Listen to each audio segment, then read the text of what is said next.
যে বয়সে খেলাধুলা করার সময় সে বয়সেই শেষ ঠিকানা হলো দাদা দাদির কবরের পাশে। চিরনিদ্রায় শায়িত হলো রামিসা। ঢাকার পল্লবী এলাকায় মারা যাওয়া 7 বছরের শিশু রামিসা আক্তারের দাফন সম্পন্ন হয়েছে তার নিজ গ্রামের পারিবারিক কবরস্থানে।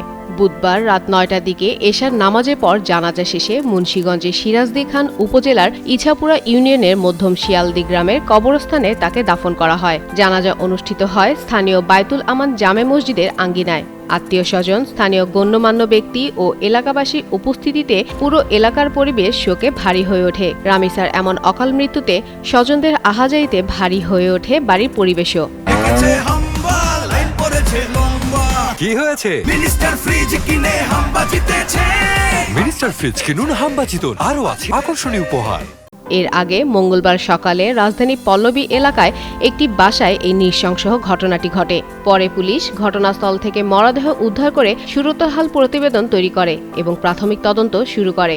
ঘটনার পর ঘাতক ও তার স্ত্রীকে গ্রেপ্তার করে পুলিশ। এই ঘটনায় এলাকায় শোক ও স্তব্ধতা বিরাজ করছে। এলাকাবাসী ও স্থানীয়রা ঘটনার সুষ্ঠু তদন্ত ও দোষীদের দ্রুত বিচারের দাবি জানিয়েছেন। পুরো গ্রামে এখনো শোকের পরিবেশ বিরাজ করছে।